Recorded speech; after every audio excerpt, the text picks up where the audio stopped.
Olá, seja bem-vindo ao canal Efeito Sonoro Audiobooks.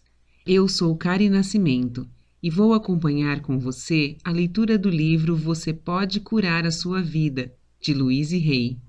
Boa audioleitura. Capítulo 6. Resistência à mudança.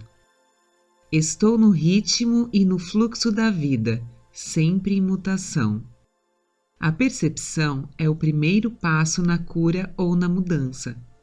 Quando temos algum padrão profundamente inserido em nós, primeiro precisamos percebê-lo para então curarmos a condição.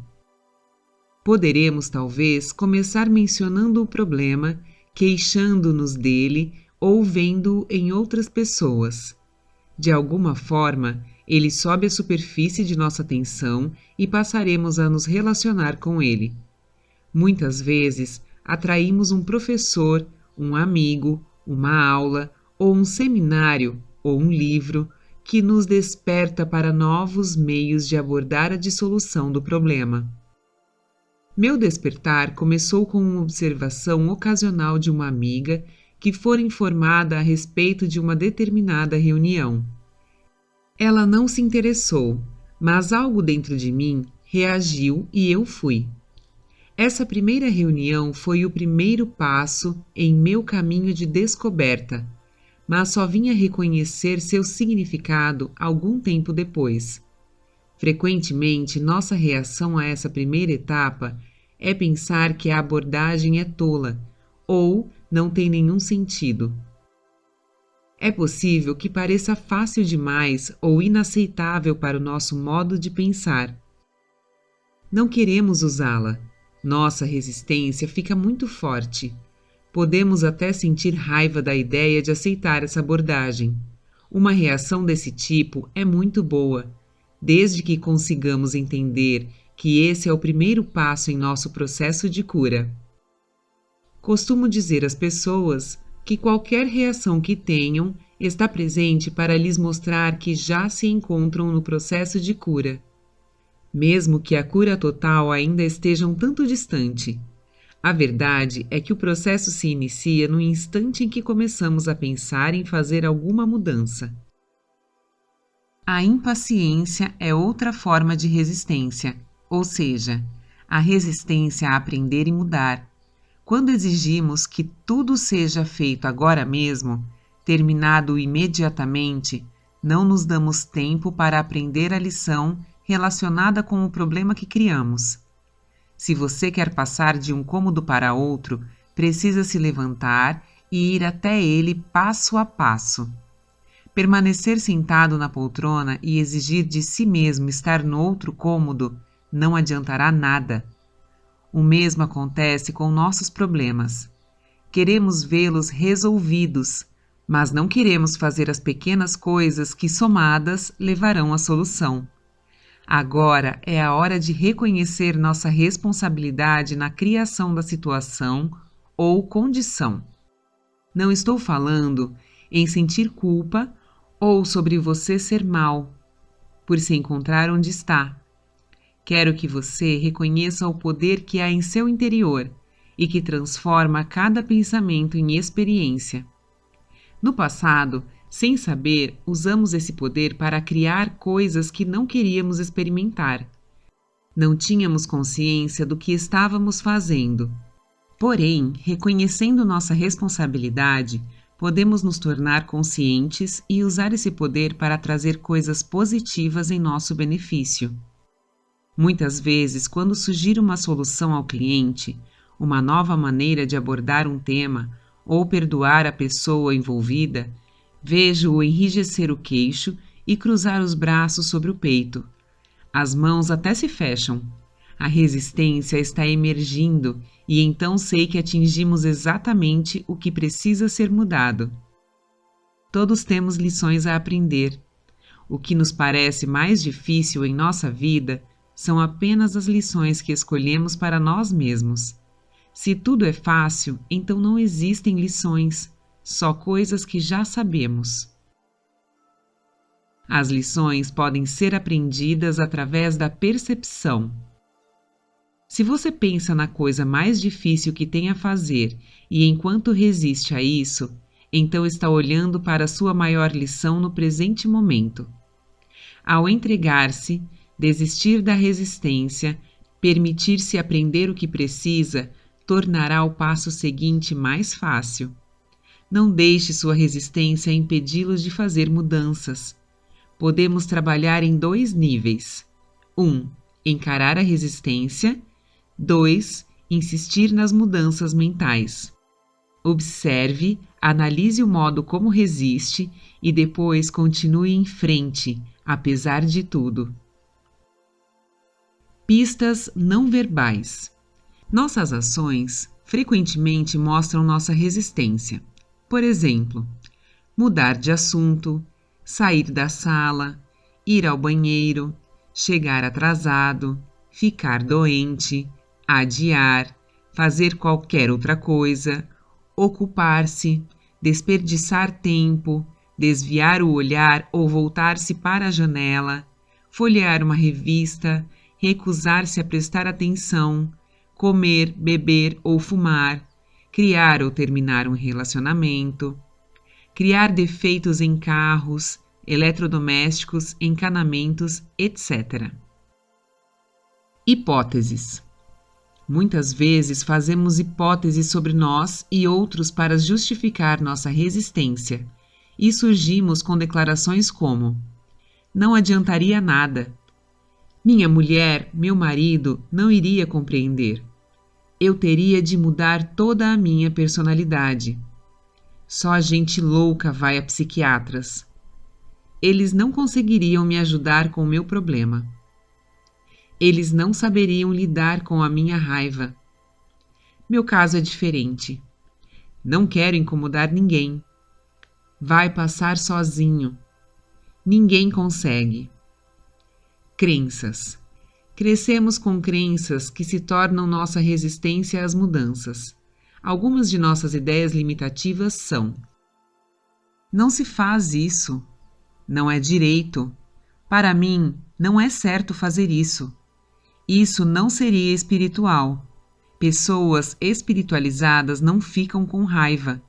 Homens e mulheres não fazem isso. Minha família nunca fez nada parecido. O amor não é para mim.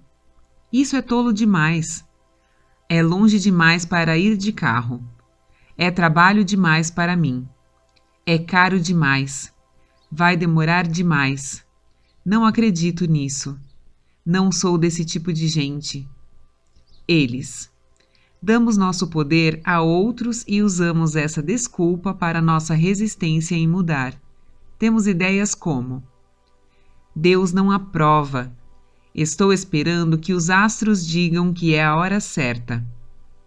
Este não é o ambiente adequado. Eles não me deixarão mudar. Eu não tenho o professor, o livro, a aula, a ferramenta certa. Meu médico não quer. Não consigo tirar algumas horas de folga. Não quero ficar submetido a eles. É tudo culpa deles.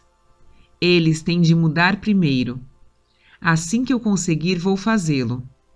Você, eles, não entendem. Não quero magoá-los. É contra a minha educação, religião, filosofia.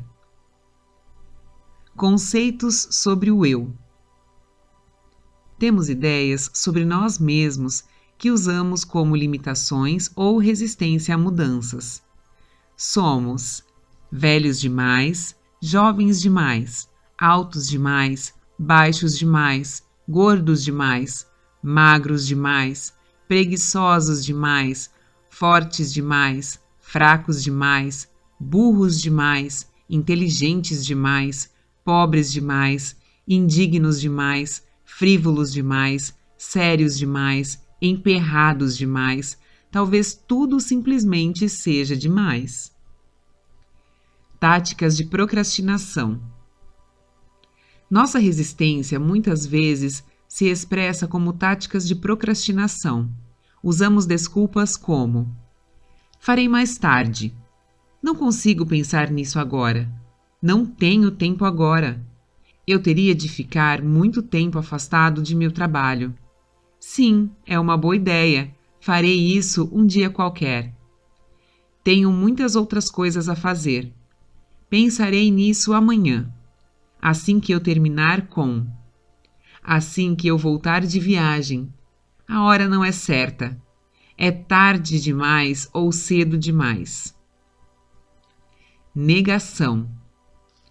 Essa forma de resistência aparece na negação da necessidade de mudar.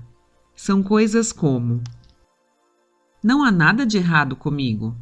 Não consigo fazer nada a respeito desse problema. Deu tudo certo antes. De que adianta mudar? Se eu o ignorar, talvez o problema desapareça. Medo.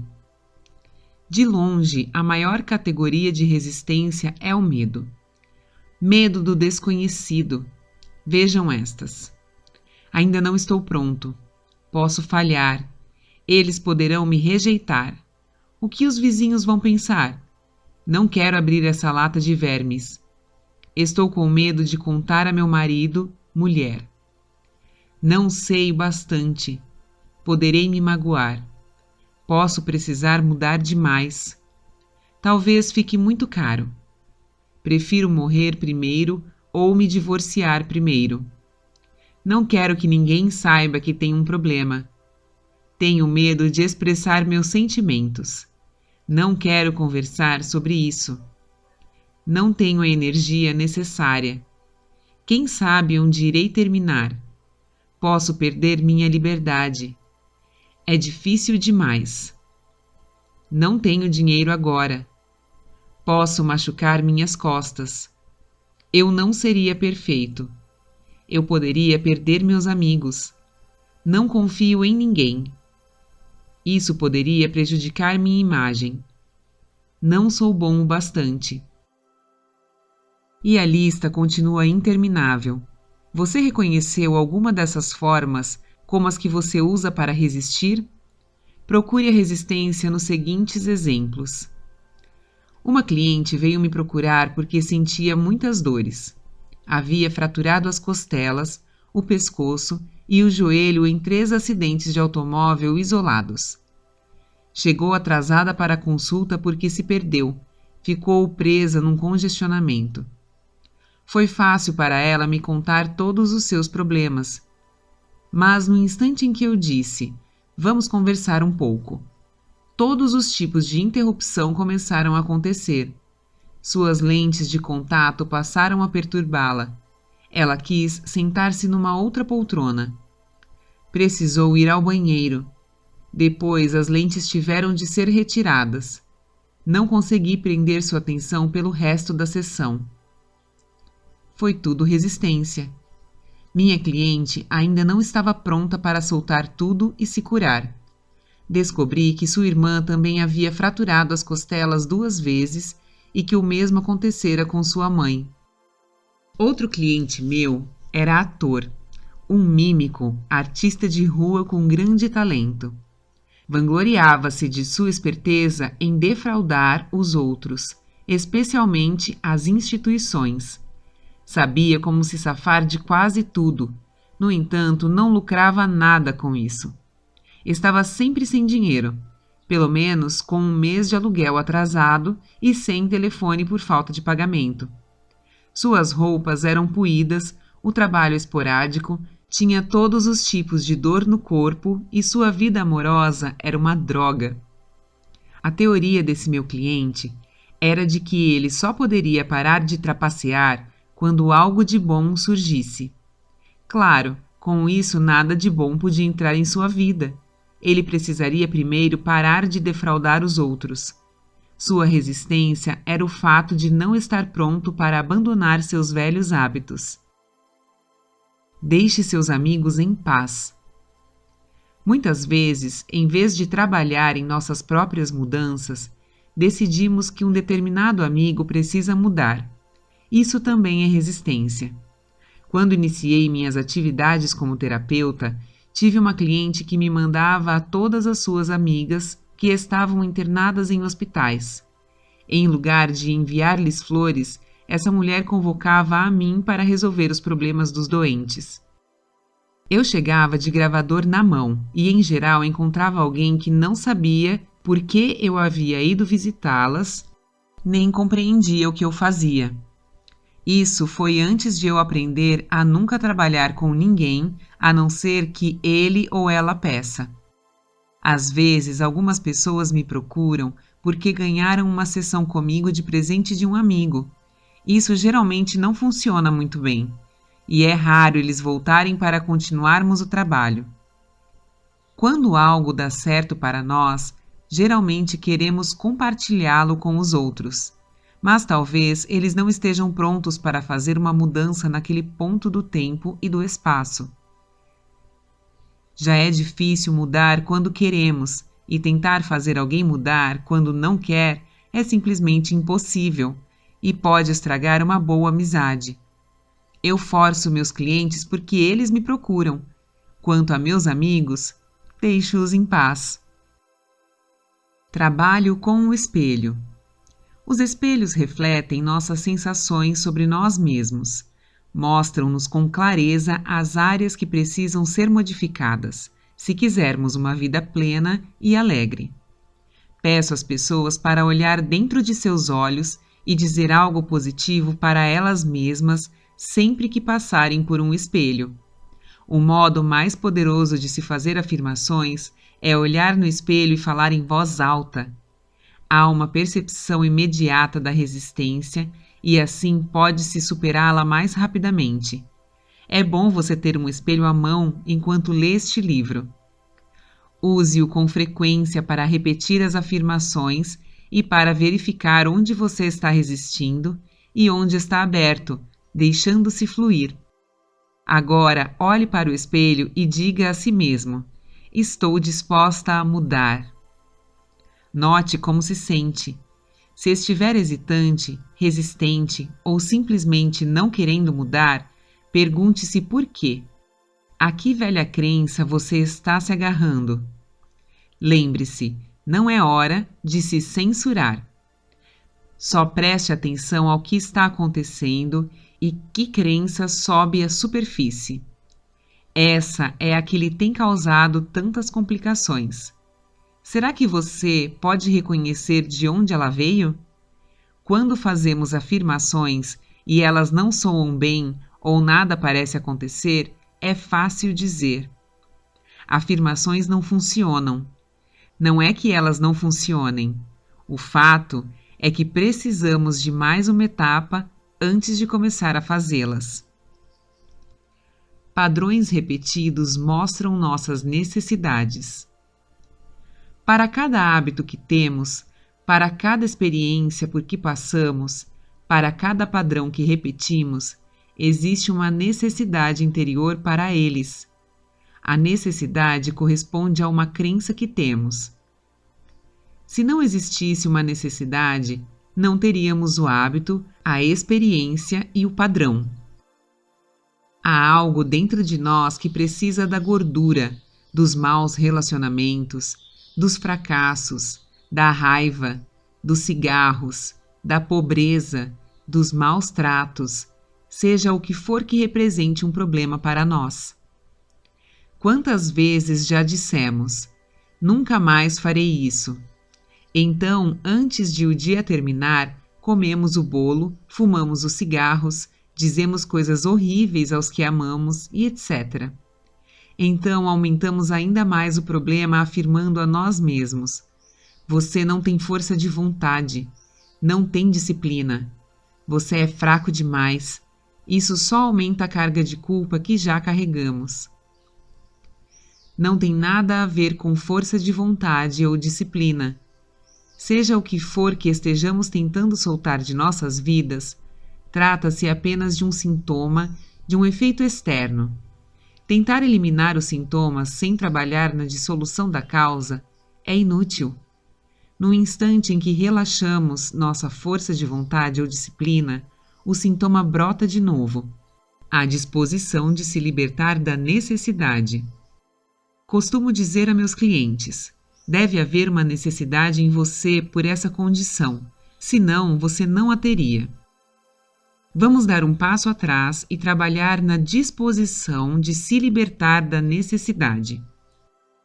Quando a necessidade desaparecer, você não terá desejo de fumar, de comer demais ou de qualquer outro padrão negativo.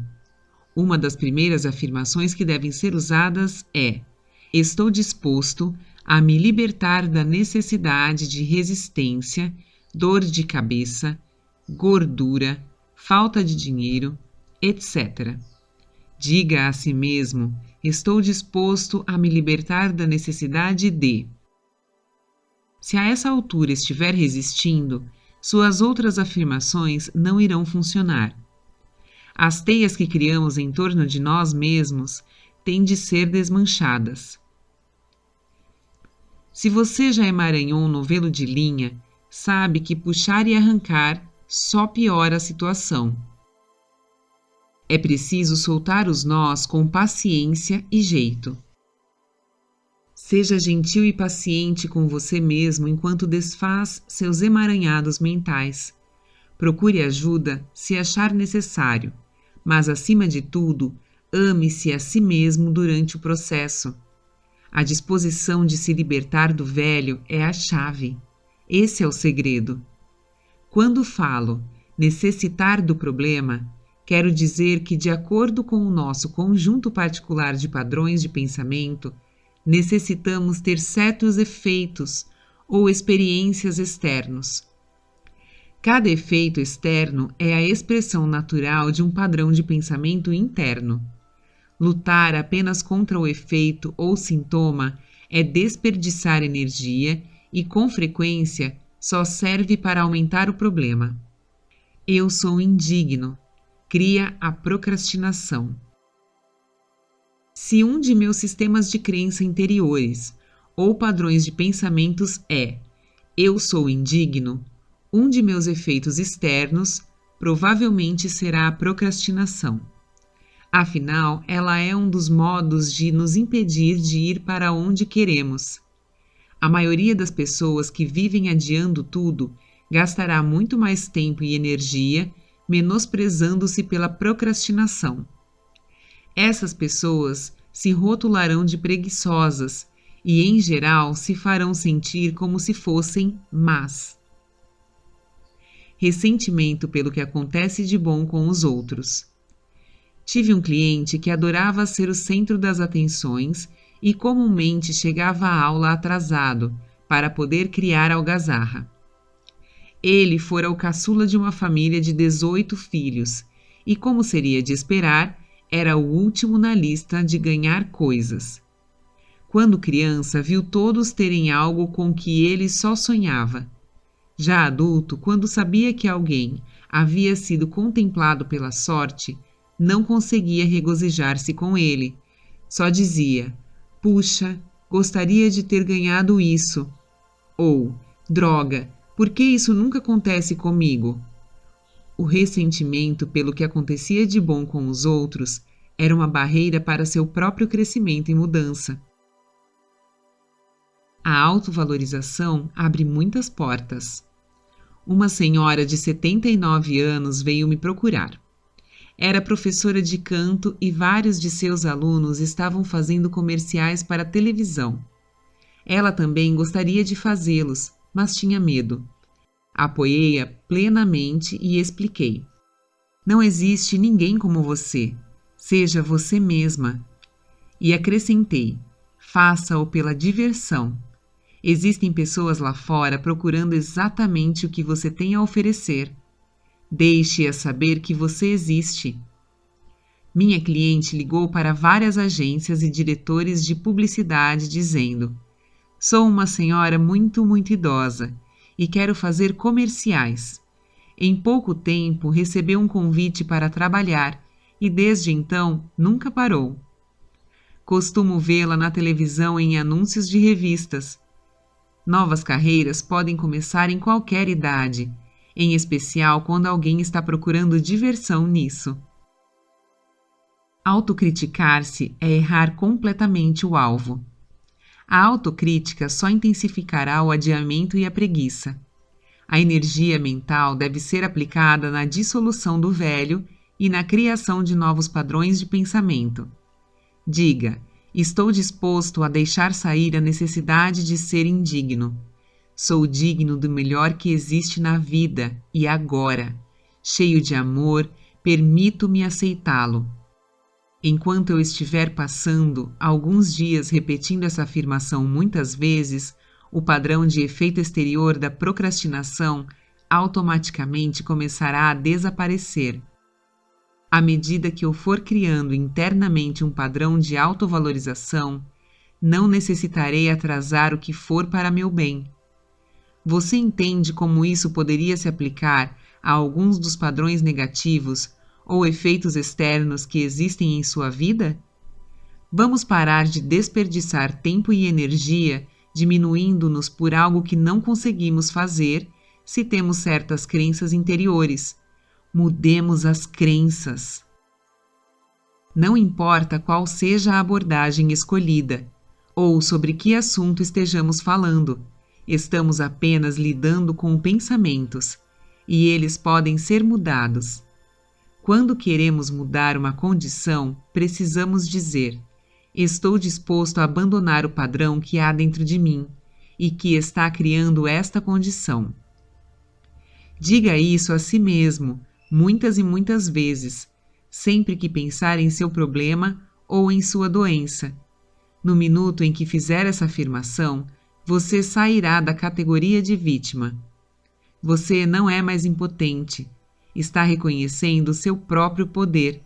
O que está me dizendo é: estou começando a compreender que eu criei isso. Agora pego meu poder de volta. Vou soltar essa velha ideia e deixá-la ir. Autocrítica. Tenho uma cliente que é capaz de comer meio quilo de manteiga e tudo mais que encontra quando não consegue suportar seus próprios pensamentos negativos. No dia seguinte, fica enraivecida com seu corpo porque é gorda. Quando ela era menina, costumava ficar em volta da mesa do jantar depois que todos terminavam, comendo os restos e a manteiga, às vezes quase um tablete inteiro. A família ria e achava engraçado. Essa era praticamente a única aprovação que minha cliente recebia de seus familiares. Quando você se repreende, quando se menospreza, quando se dá uma sova, a quem acha que está maltratando? Quase toda a nossa programação, tanto positiva quanto negativa, foi aceita por nós quando tínhamos 3 anos de idade. Nossas experiências desde então estão baseadas naquilo que aceitamos e acreditamos sobre nós mesmos e sobre a vida naquela época. O modo como fomos tratados quando pequenos geralmente é o modo como nos tratamos agora. A pessoa que você está maltratando é a criança de 3 anos que há em seu interior. Se você é uma pessoa que fica com raiva de si mesma por ser medrosa e assustada, pense em si mesmo como uma criança de 3 anos. Se você visse à sua frente uma criança de 3 anos cheia de medo, o que faria? Ficaria bravo com ela ou estenderia os braços para confortá-la até ela se sentir segura e tranquila? Talvez os adultos que viviam à sua volta quando você era criança não soubessem como confortá-lo naquela época. Mas agora você é o adulto em sua vida, e se não está confortando a criança que existe em seu interior, trata-se de algo muito triste mesmo. O que foi feito no passado pertence ao passado e terminou. Mas este é o presente, e você agora tem a oportunidade de se tratar como quer ser tratado. Uma criança assustada precisa de carinho, não de repreensões. Ralhar consigo mesmo só o torna mais assustado e não existe lugar para onde fugir. Quando a criança que há dentro de nós se sente insegura, ela cria uma porção de problemas. Lembra-se de como era ser espezinhado quando você era criança? Sua criança interior sente exatamente o mesmo. Seja carinhoso consigo mesmo. Comece a se amar e a se aprovar. É disso que aquela criança precisa para se expressar em seu potencial mais alto.